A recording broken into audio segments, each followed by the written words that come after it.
We কেমিস্ট্রির পক্ষ থেকে যারা এই মুহূর্তে আমাদের সাথে ক্লাসটি করছো সবাইকে আসসালামু আলাইকুম। গত ক্লাসে আমরা পরমাণু মডেলে যে 5 নাম্বার পরমাণু মডেলটা ছিল অর্থাৎ কোয়ান্টাম বলবিদ্যা পরমাণু মডেল, সেই পরমাণু মডেলের একটি সমীকরণ বা প্রতিপাদন নিয়ে আমরা আলোচনা করেছিলাম। সেটা হচ্ছে ডি ব্রগলির তরঙ্গ সমীকরণ, যেখানে তিনি ইলেকট্রনের কণা ধর্ম এবং তরঙ্গ ধর্ম নিয়ে আলোচনা করেছিলেন, ব্যাখ্যা দিয়েছিল। বোর পরমাণু মডেলের mvr nh/2π এই সমীকরণটার প্রতিপাদনের ব্যাখ্যাটা তিনি দিয়েছিল সেই তার তরঙ্গ সমীকরণের মাধ্যমে। বাকি যেই দুইটা সমীকরণ আছে, একটা হচ্ছে হাইজেনবার্গের অনিশ্চয়তা নীতি আর একটা হলো শ্রোডিঞ্জারের তরঙ্গ সমীকরণ, এই দুইটা নীতি আজকে আমরা টুকটাক আলোচনা করব। এগুলো নিয়ে বিশাল আলোচনা আছে, যেটা আমরা এত শর্টকাটে বা স্বল্প সময়ে অনলাইনে সেটা বুঝাতে পারবো না। সাধারণত এটার বেসিক জিনিসগুলো আমরা রেগুলার ক্লাসের মধ্যে বুঝে থাকি, তবে আজকে সেটা সম্পর্কে টুকটাক ধারণা দেওয়ার চেষ্টা আমি তোমাদেরকে করব। তো শুরুতেই আমরা আজকে যেটা নিয়ে আলোচনা করব সেটা হচ্ছে প্রতিপাদন 2 নম্বরটা নিয়ে আমরা আলোচনা করব। সেটা হচ্ছে হাইজেনবার্গের অনিশ্চয়তা নীতি। হাইজেনবার্গের অনিশ্চয়তা নীতি। অনিশ্চয়তা নীতি। আচ্ছা দেখো তো, এই নামের মধ্যেই কিন্তু আমরা এইটুকু বুঝতে পারতেছি, মানে এইটুকু নিশ্চিত যে এই অনিশ্চয়তা নীতির মধ্যে এমন একটা কিছু আছে যেটা নিশ্চিত নয়। এর প্রশ্ন হচ্ছে কোন জিনিসটা নিশ্চিত নয়। হাইজেনবার্গ বলছে যে একটা পরমাণুতে যখন ইলেকট্রন তরঙ্গ আকারে তার কক্ষপথে আবর্তন করবে, তখন সেই ইলেকট্রনের গতি থাকবে উচ্চ গতি সম্পন্ন। সেই ইলেকট্রনটার ভরবেগ এবং অবস্থান যদি তুমি একই সময় নির্ণয় করতে চাও, তাহলে কখনোই তুমি নির্ণয় করতে পারবে না। অর্থাৎ ভরবেগ নির্ণয় করতে গেলে তার অবস্থানটা অনিশ্চিত হয়ে পড়বে, আবার অবস্থানটা নির্ণয় করতে গেলে তার ভরবেগটা অনিশ্চিত হয়ে পড়বে। তার মানে তিনি যেটা বলে সেটা হচ্ছে ইলেকট্রনের, এভাবে লিখবা, পরমাণুতে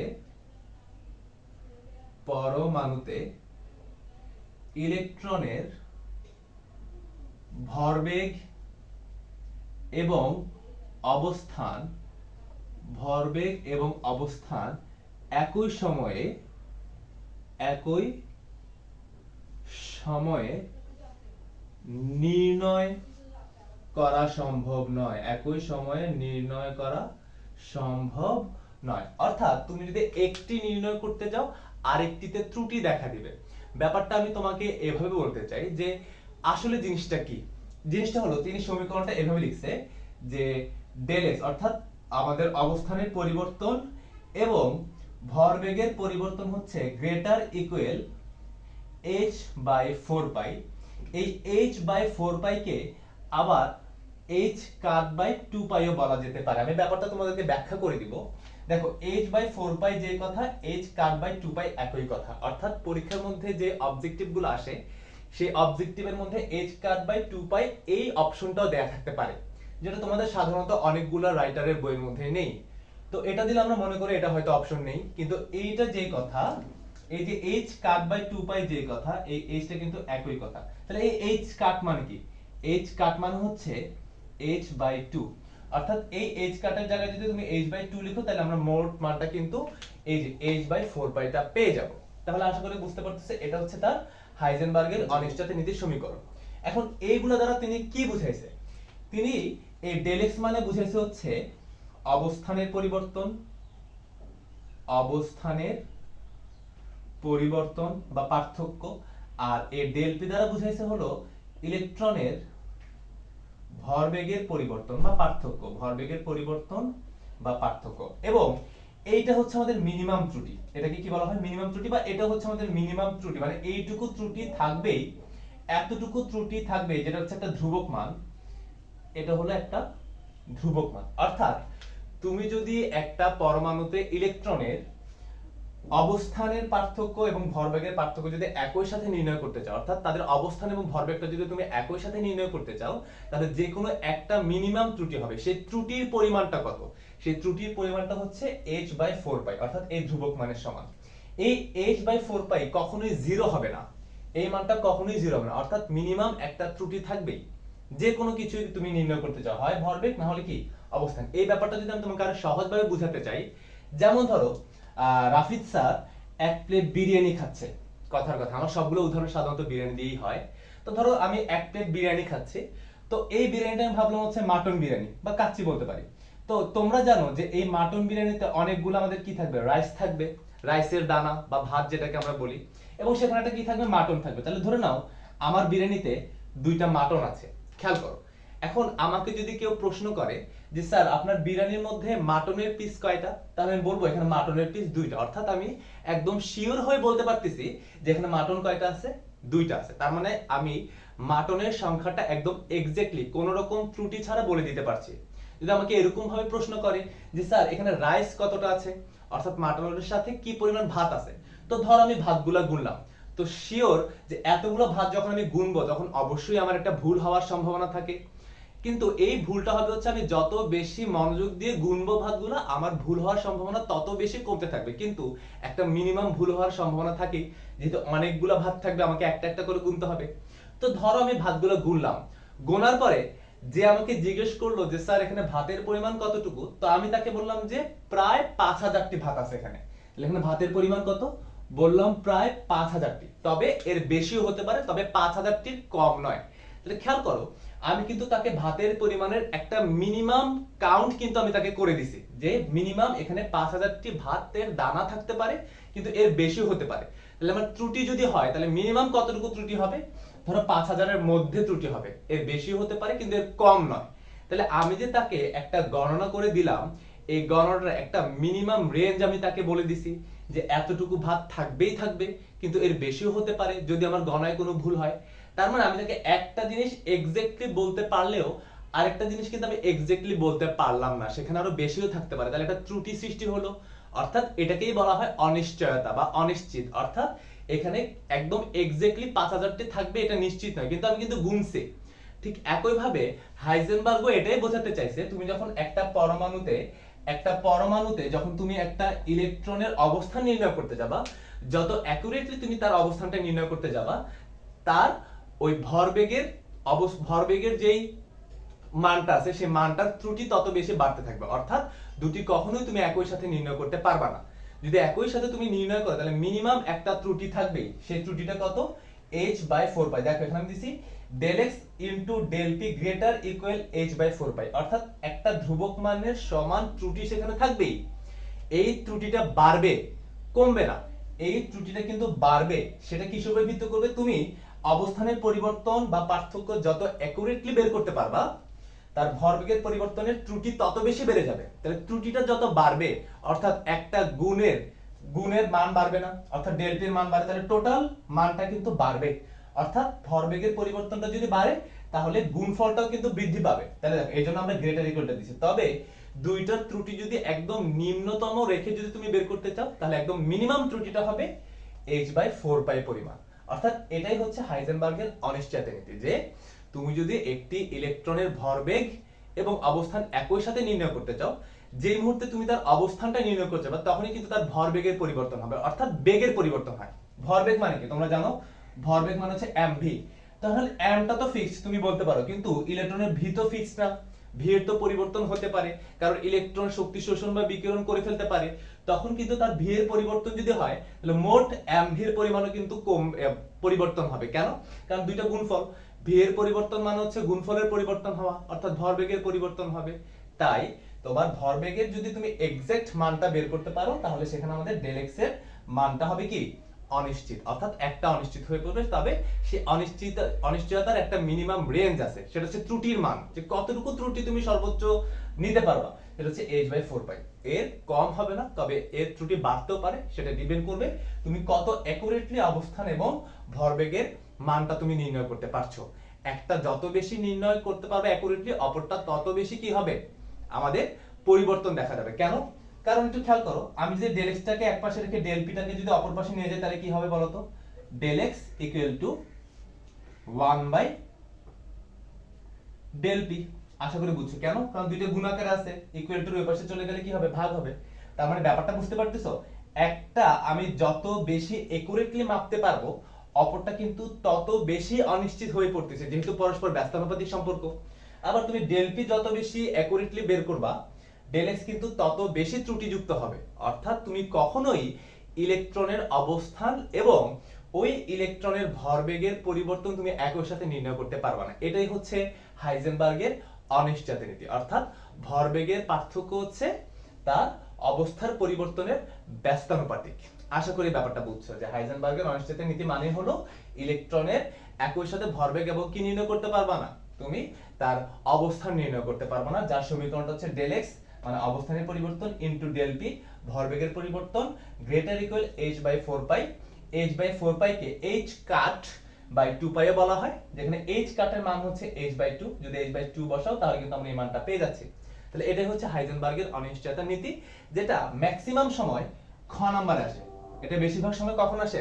খ নাম্বার আসে বা ক নাম্বার আসতে পারে। হাইজেনবার্গের অনিশ্চয়তা নীতিটি লেখো, তাহলে এটা বইয়ের মধ্যে সংজ্ঞাটা দেয়া আছে, কিন্তু অনুধাবনটা আমি যেভাবে বলে দিচ্ছি সেভাবে যদি তুমি লিখে দাও তাহলে ইনশাআল্লাহ তুমি 2 এ 2 পেয়ে যাচ্ছ। আচ্ছা, তাহলে এটা গেল আমাদের হাইজেনবার্গের অনিশ্চয়তা নীতি।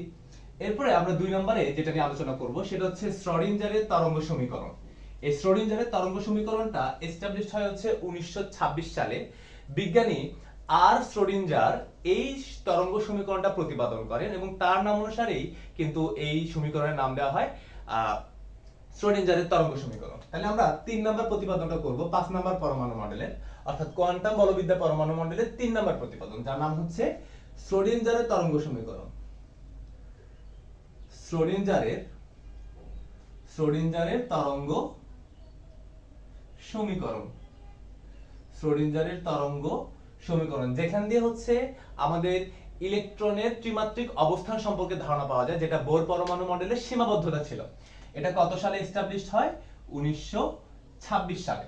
শ্রোডিঞ্জারের তরঙ্গ সমীকরণ এস্টাবলিশড হয় 1926 সালে। আচ্ছা, এই শ্রোডিঞ্জারের তরঙ্গ সমীকরণ দিয়ে আমি আসলে কি নির্ণয় করতে পারবো? এই শ্রোডিঞ্জারের তরঙ্গ সমীকরণ দিয়ে মূলত আমি ইলেকট্রনের ত্রিমাত্রিক অবস্থান নির্ণয় করতে পারবো। আমি একটু সমীকরণটা তোমাদেরকে লিখে দিই।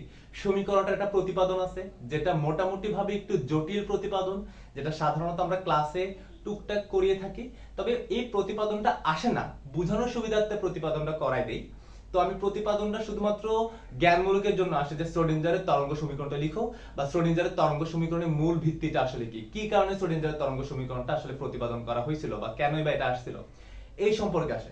কিন্তু এটার প্রতিপাদনটা আসে না, বোঝানোর সুবিধার্থে আমরা ক্লাসে করে দিই। তবে আজকে প্রতিপাদনটা দেখাবো না, যেহেতু অনলাইন ক্লাস বা ভিডিওর মাধ্যমে দেখতেছো, ব্যাপারটা একটু জটিল মনে হতে পারে, তোমাদের কাছে কেমিস্ট্রিটা একটু কঠিন মনে হতে পারে, তো সেজন্য আমরা প্রতিপাদনটা আপাতত করাই দিব না। জাস্ট সমীকরণটা আমি লিখি, একটু খেয়াল করবে। সমীকরণটা লিখবো এবং এটা সম্পর্কে একটু বিস্তারিত ব্যাখ্যা আমি তোমাদেরকে দিয়ে দেব। সমীকরণটা কি? সমীকরণটা হচ্ছে ডি স্কয়ার সাই, এটাকে সাই বলা হয়। এটা কি? এটা হচ্ছে সাই। এটার নাম কি? এটার নাম হলো সাই। তো d square psi divided by d x square plus d square psi divided by d y square plus d square psi divided by d z square plus 8 pi m divided by h square divided by h square into e minus v psi equal to 0। এটা হচ্ছে শ্রোডিঞ্জারের তরঙ্গ সমীকরণ। এই পুরোটা তোমাকে মুখস্থ করতে হবে এবং জ্ঞানমূলকে এই সমীকরণটা যদি তুমি লিখে ফেলো তাহলে তুমি 1 নাম্বার পেয়ে যাবে, কারণ জ্ঞানমূলকে শ্রোডিঞ্জারের তরঙ্গ সমীকরণটি লেখো বলে এরকম প্রশ্ন আসতে পারে। তো এই শ্রোডিঞ্জারের তরঙ্গ সমীকরণের মূল কাজটা আসলে কি, কোনটা কি আমি বলে দিব। শ্রোডিঞ্জারের তরঙ্গ সমীকরণের মূল কাজটা হচ্ছে ইলেকট্রনের 3D কাঠামো সম্পর্কে তুমি জানতে পারবে, অর্থাৎ ইলেকট্রন যে একটা কক্ষপথে আবর্তন করে, সেই কক্ষপথের x y এবং z অক্ষ বরাবর গেলে তুমি ইলেকট্রনকে পাওয়ার সম্ভাবনা কতটুকু সেই সম্পর্কে আমরা জানতে পারবো। একটা ছোট উদাহরণ দিই। ধরো এটা হচ্ছে রাফিজ স্যারের রুম, কথার কথা, এটা হচ্ছে রাফিজ স্যারের রুম। ধরো এখানে হচ্ছে রাফিজ স্যারের খাট, এখানে হচ্ছে রাফিজ স্যারের ওয়াশরুম, এখানে হচ্ছে একটা ব্যালকনি, এখানে ধরো একটা পড়ার টেবিল, কথার কথা। তারপর ধরো এখানে হচ্ছে এমনিতে একটা টেবিল, মাঝখানে এমনিতে একটা টেবিল আছে, কথার কথা। তো এখন যদি কেউ আমার বাসায় এসে ধরো আমার আম্মুকে জিজ্ঞেস করলো যে রাফিজ স্যার কোথায়, কথার কথা। সো এখন রাফিজ স্যার তার রুমে আছে, কিন্তু রুমের কোথায় থাকতে পারে? রুমে তো বিভিন্ন জায়গা আছে, যেমন ধরো খাট আছে, ওয়াশরুম আছে, ব্যালকনি আছে, পড়ার টেবিল আছে, মাঝখানে ধরো একটা ডাইনিং টেবিল আছে, কথার কথা। ধরো খাবার একটা টেবিল আছে, মাঝখানে এক্সট্রা একটা টেবিল আছে। তো রাফিজ স্যারকে পাওয়ার সম্ভাবনা সবচেয়ে বেশি কোথায়? সো যেখানে সম্ভাবনা সবচেয়ে বেশি, ধরে নিলাম রাফিজ স্যারকে খাটে পাওয়ার সম্ভাবনা হচ্ছে 90%, কথার কথা। তারপর পড়ার টেবিলে পাওয়ার সম্ভাবনা হচ্ছে 0.1%, 0.1%। তারপর ধরো ব্যালকনিতে পাওয়ার সম্ভাবনা হচ্ছে ধরো 9%। তারপর ধরো বাদবাকিটা তাকে ওয়াশরুমে পাওয়া যায়, কথার কথা। তাহলে এই যে আমার রুমে আমাকে পাওয়ার যে সম্ভাবনা, কোন জায়গাতে আমাকে সবচেয়ে বেশি পাওয়া যাবে, এই যে সম্ভাবনাটা যে আমরা বের করতেছি, এই বের করার নিয়মটাকেই হচ্ছে শ্রোডিঞ্জার তার তরঙ্গ সমীকরণ দ্বারা প্রমাণ করে গেছে। অর্থাৎ আমরা এই সমীকরণ দ্বারা একটা পরমাণুতে ইলেকট্রন কোথায় থাকার সম্ভাবনা কত পার্সেন্ট সেটাকে বের যে আমরা করব, কিসের মাধ্যমে করব? এই শ্রোডিঞ্জারের তরঙ্গ সমীকরণের মাধ্যমে। আবার ধরো যে এই যে মাঝখানে যে এক্সট্রা টেবিলটা আমি রাখলাম, সেই এক্সট্রা টেবিলে যদি আবার বিরানি থাকে ঠিক ওই সময়, তাহলে রাফি স্যারকে এই বিরানির টেবিলে পাওয়ার সম্ভাবনা প্রায় কত হয়ে যাবে? 99.99%। এভাবে লিখি 99 পয়েন্ট কত? 99%। তাহলে তাকে অন্য জায়গায় পাওয়ার কোনো সম্ভাবনা থাকবে না। ধরো এখানে পাওয়ার সম্ভাবনা থাকবে 0%। তারপরে ধরো ওয়াশরুমে হাত ধুইতে যাব আমি, এজন্য ওয়াশরুমে পাওয়ার সম্ভাবনা হচ্ছে 0.01%। কথার কথা। আর বাদ বাকি হচ্ছে তাকে কোথায় পাওয়ার সম্ভাবনা আছে? এই এই যেখানে বিরিয়ানিটা আছে সেখানে পাওয়ার সম্ভাবনা আছে। তার মানে এই যে আমার একটা সম্ভাবনা নির্ণয় করা, সম্ভাবনা নির্ধারণ করা, এটা কিসের সাপেক্ষে আমরা নির্ধারণ করলাম? ওই শ্রোডিঞ্জারের তরঙ্গ সমীকরণের মাধ্যমে। অর্থাৎ যদি আমি একটা পরমাণু কল্পনা করি, তাহলে এই পরমাণুতে আমি যত কক্ষপথের দিকে যাব, ইলেকট্রনকে পাওয়ার সম্ভাবনা তত বাড়বে। কেন? কারণ ইলেকট্রন কিন্তু কক্ষপথে আবর্তন করে। ঠিক আছে? তাহলে এটা যদি একটা নির্দিষ্ট কক্ষপথ নেই, তাহলে এই কক্ষপথের আশেপাশে হচ্ছে ইলেকট্রনটাকে পাওয়ার সম্ভাবনা। যত কক্ষপথ থেকে দূরে সরে যাবা দেখবা যে ইলেকট্রনের ঘনত্ব তত কমছে। তার মানে ইলেকট্রনকে পাওয়ার পার্সেন্টেজও কমবে। সেই পার্সেন্টেজটা মূলত এই সাই এর উপরে নির্ভর করে, যেটাকে আইজেন বা আইগেন ফাংশন বলে। আমি লিখে দিব। তো এই যে আমি একটা কক্ষপথে ইলেকট্রনকে পাওয়ার সম্ভাবনা নির্ণয় করব, সেটা হচ্ছে শ্রোডিঞ্জারের তরঙ্গ সমীকরণ। অর্থাৎ এই সমীকরণটা দ্বারা বিভিন্ন মান আমাকে ম্যাথমেটিক্যাল টার্মে দিয়ে দিবে, যেটা তোমাদের নাই। তোমরা যদি বড় হয়ে কখনো কেমিস্ট্রি নিয়ে পড়ার দুর্ভাগ্য হয়, তাহলে এই টাইপের ম্যাথ তোমাদের পরীক্ষার মধ্যে আসবে। সো আপাতত এখান থেকে কোনো ম্যাথই আসার সম্ভাবনা নাই, একাডেমিক বলো কিংবা অ্যাডমিশন বলো, কখনোই আসবে না। তো এইটা দ্বারা তুমি কি করতে পারবা? একটা কক্ষপথে ইলেকট্রনকে পাওয়ার সম্ভাবনাটা তুমি বের করতে পারবা এই সমীকরণ দ্বারা। অর্থাৎ এই সমীকরণ দ্বারা আমি ইলেকট্রনের 3D কাঠামো সম্পর্কে জানতে পারবো। ইলেকট্রন কোথায় আছে, পরমাণু 3D কাঠামো সম্পর্কে কিন্তু আমরা জানতে পারি, অরবিটাল সম্পর্কে জানতে পারি, কোয়ান্টাম সংখ্যা সম্পর্কে আমরা কি করতে পারি? এই সমীকরণ দ্বারা জানতে পারি। আশা করি ব্যাপারটা বুঝছো। অর্থাৎ এই সমীকরণ দ্বারা আমি ইলেকট্রনের সর্বাধিক পাওয়ার শতকরা পরিমাণটা আমি জানতে পারবো। এবার কোন জিনিসটা কি এবং কিভাবে জানতে পারবো এই ব্যাপারটা নিয়ে একটু আলোচনা করবো খোলাখুলি। খেয়াল করো, আমরা এই যে একটা সাইয়ের মান পেলাম না, এই যে সাই, এখানে একটা সাই দেখতেছি না আমরা, এই যে কতগুলো সাই, এই সাইটাই যখন আমরা বর্গ করব, এই সাইটাকে যখন আমি বর্গ করব, সাইয়ের যে মানটা আমরা পাবো, ওই মানটাকে যদি আমি বর্গ করি, তাহলে সেটাই হবে হচ্ছে ইলেকট্রনকে পাওয়ার শতকরা সম্ভাবনা। কোথায় পাওয়ার শতকরা সম্ভাবনা? ইলেকট্রনকে কোন একটা নির্দিষ্ট কক্ষপথে পাওয়ার শতকরা সম্ভাবনা। আশা করি ব্যাপারটা বুঝছো যে আমরা এই ম্যাথমেটিক্যাল টার্মটা থেকে সাইয়ের মানটা বের করব। ওই সাইয়ের মানটাই হলো ইলেকট্রনকে পাওয়ার শতকরা সম্ভাবনা, অর্থাৎ সাইয়ের বর্গটা। আশা করি ব্যাপারটা বুঝতে পারছো, সাই স্কয়ার। এন্ড কথা হচ্ছে স্যার, এই সাইটা কি আসলে? এখানে আমরা যে সাইটা পাবো সেই সাইটা আসলে কি? এই সাইয়ের কোনো তাৎপর্য নেই, সাইয়ের কোনো তাৎপর্য নাই। অর্থাৎ এই সাইয়ের মানটা প্লাস অথবা মাইনাস কি হতে পারে? 1 থেকে প্লাস অথবা মাইনাস 10 হতে পারে। এই সাইয়ের মান প্লাস মাইনাস 1 থেকে প্লাস মাইনাস 10, এর বেশি কখনোই হবে না। আশা করি ব্যাপারটা বুঝছো। এর প্লাস 10 এর বেশি হবে না, মাইনাস 10 এর কম হবে না। অর্থাৎ প্লাস 10 থেকে মাইনাস 10 এর যে রেঞ্জটা আছে, এই রেঞ্জের ভিতরেই আমরা সাইয়ের মানটা বের করতে পারবো। পরবর্তীতে ওই মানটাকে যদি স্কয়ার করি, যে মানটা আমি পাবো, শতকরা যে মানটা পাবো, অত পার্সেন্ট হচ্ছে আমার ইলেকট্রনকে ওই বিন্দুতে পাওয়ার সম্ভাবনা। কি রকম? ধরো আমি একটা পরমাণু আঁকলাম, আমি বললাম এই বিন্দুতে ইলেকট্রনের পাওয়ার সম্ভাবনা কত। এটা একটা 3 নাম্বার কক্ষপথ, এই 3 নাম্বার কক্ষপথের এই বিন্দুতে ইলেকট্রনকে পাওয়ার সম্ভাবনা কত। ঠিক যেমন আমাকে বলছিল যে রাফি স্যারকে টেবিলে পাওয়ার সম্ভাবনা কত। যদি সেটা বিরিয়ানির টেবিল হয় তাহলে 99.99%, যদি সেটা খাট হয় দেখা গেছে যে বিরিয়ানি না থাকলে খাটে পাওয়ার সম্ভাবনা 90%। তাহলে এই যে একটা সম্ভাবনা বের করতেছে, তাহলে আমি একটা নির্দিষ্ট অঞ্চল আমি তোমাদেরকে বলে দিলাম যে এই জায়গাতে ইলেকট্রনকে পাওয়ার সম্ভাবনা কত। তাহলে আমরা এখান থেকে আইজেন ফাংশনের মান বের করব। ধরো মানটা আসলে হচ্ছে, কথার কথা, সাইয়ের মান আসলে হচ্ছে ধরো 2, কথার কথা। তাহলে যখন এটাকে আমি কি করব, মান বের করতে যাব, তাহলে কত আসবে? 4। তাহলে এই 4% হচ্ছে এই জায়গায় ইলেকট্রনটাকে পাওয়ার সর্বাধিক সম্ভাবনা। সর্বাধিক কি সম্ভাবনা? সম্ভাবনা বলেছি, পাবাই পাবা এটা শিওর নয়। ঠিক আছে? তাহলে এখান থেকে কিন্তু আমরা কি বের করে ফেলতে পারি? ইলেকট্রনকে পাওয়ার সম্ভাবনা। যদিও এটা প্রতিপাদন আছে, এই সমীকরণটার প্রতিপাদন আছে, এটা আপাতত আগেই বলেছি যে আমি তোমাদেরকে দেখাবো না। আচ্ছা, এখন কথা হচ্ছে যে আমরা সাই এর মান দ্বারা হচ্ছে একটা মান বের করব, সেটাকে বর্গ করলে আমি সম্ভাবনাটা পাবো। তাহলে বাকি মানগুলো আসলে কি, সে মানগুলো একটু লিখে দিই। আচ্ছা দেখো, এখানে যদি বলা হয় আইজেন ফাংশন, এভাবে করে লিখবা। এক নাম্বার যদি বলা হয় আইজেন মান, ই কে বলা হয় আইজেন মান। আইজেন মান কি এটা আমি তোমাদেরকে বলে দিব। আইজেন মান এটা হচ্ছে ই, আইজেন মান। তারপর হচ্ছে 2 number eigen function, eigen function সমান সমান সেটা হচ্ছে সাই এর মান। সাই এর মানটাকে বলা হয় হচ্ছে আইজেন ফাংশন, ঠিক আছে। আর আগে তো বললাম 3 নাম্বার সাই, এটার মানে কি, এটার কোনো তাৎপর্য নেই। সাই এর কোনো তাৎপর্য নেই, শুধু এটার মানটা +-1 থেকে +-10 পর্যন্ত হয়। তারপর হচ্ছে আমি যদি বলি 4 নাম্বার, সেটা হচ্ছে সাই স্কয়ার। সাই স্কয়ার মানে কি, ওই যে বললাম 3D কাঠামো, 3D কাঠামো অর্থাৎ কোন জায়গায় আমি তাকে পাচ্ছি, কোন জায়গায় পাচ্ছি, ত্রিমাত্রিক অবস্থান। তাহলে আমি বলতে পারি এটা হচ্ছে ইলেকট্রনের ত্রিমাত্রিক অবস্থান, ইলেকট্রনের ত্রিমাত্রিক অবস্থান। আশা করি ব্যাপারটা বুঝতে পারছো। এছাড়াও সাই স্কয়ার দিয়ে আমরা আরো কিছু বের করতে পারবো, সেটা হচ্ছে আমরা সাই স্কয়ার দিয়ে অরবিটাল বের করতে পারবো। তারপর হচ্ছে সাই স্কয়ার দিয়ে আমরা কোয়ান্টাম সংখ্যা নির্ণয় করতে পারবো। সাই স্কয়ারের মান দিয়ে আমরা কোয়ান্টাম সংখ্যা কি করতে পারবো, নির্ণয় করতে পারবো। তাহলে এটা গেল মোটামুটি আমরা সাই স্কয়ার, সাই এবং ই এবং সাই এর কি মান নির্ভর করে বা কি মান তারা বহন করে সেটা।